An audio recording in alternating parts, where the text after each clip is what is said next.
Good morning, everybody. Welcome to another Daily Market Report brought to you by Mike Bjork. Today is Hump Day. It's Wednesday, January 15th. We got a few economic data here, and we'll jump right into it. We'll start off with the wholesale inflation, which is the producer price index for the month of December. November was basically zero, unchanged. There was 0.2% increase forecast, and it came in a little lighter at 0.1%.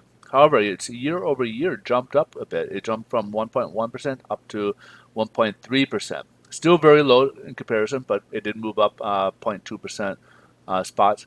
Now, when you strip out the food and energy items, we get what they call the core PPI, and this is the numbers we really watch, primarily because we can't control food and energy, the costs associated with those. So in November, it actually went down by 2%. Point two, yeah, and forecast will count for 0.2% increase in December, and like its predecessor, went up 0.1%. However, its year over year dropped from 1.3% down to 1.1%. So it's kind of like they're both switching sides here. Last but not least, well, not last but not least, but we got the Empire State Index. This is a gauge for index that reports the manufacturing in the New York region, and anything above zero is considered optimism or expansion. So we're barely above that, and we're at 3.3 in December. However, in January, it jumped up a bit to 4.8, which is a good sign that it had a nice little spike there.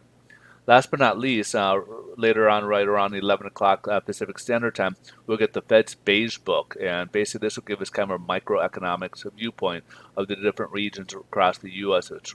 What's being reported in terms of manufacturing and various economic data that's going to be brought out. And that will be on the Fed Beige Book. So sometimes it's a market mover if there's any surprises, but many times it's not. But again, this is something that will be released later today, and we'll find out more information once markets, get a chance to look at it. But for the most part, on headline news, stocks are up so far today. It's on the heels of the signing of Phase One deal, which is supposed to be signed later today. It's expected to be signed later today, and which obviously good news. However, I think investors may pull back at some point a little bit because I don't think they're going to find the information uh, as much of an impact as they thought it would. Now, there's some pretty good stuff in there we're finding out, but not all. We still have some tariffs implemented, which will probably be more involved with the phase two. Uh, more obviously more sales for both sides. There's also some sticking points like Hawaii Technologies. And we probably want to limit what we sell for our technology over to China, and those are some things that the U.S. would like to curb.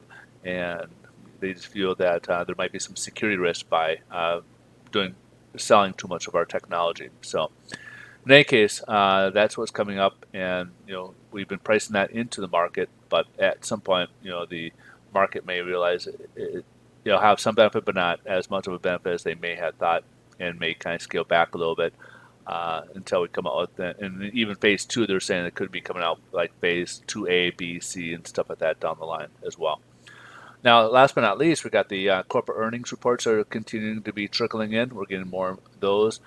So far, yesterday we got kind of a mixed report. Today we're still getting kind of a mixed report as well.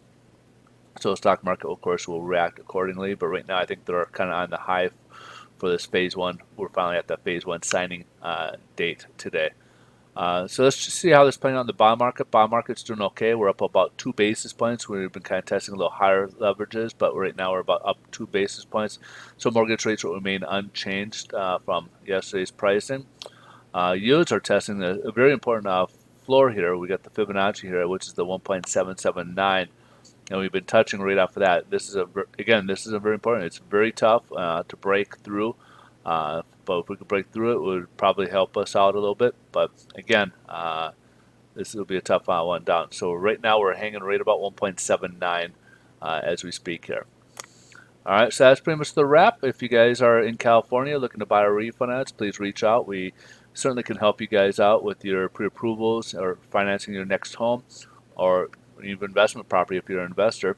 And then also we can help you with different strategies with using your home mortgage, regards to debt consolidation, to just getting you a lower rate or paying off your mortgage, different strategies of paying off your mortgage sooner, to refund, to college planning, different variations we can help with strategies, so we can help you out with those. So just reach out, Best way to reach me is either direct message me or email. Email get the fastest quick time on there, and but I do respond to both.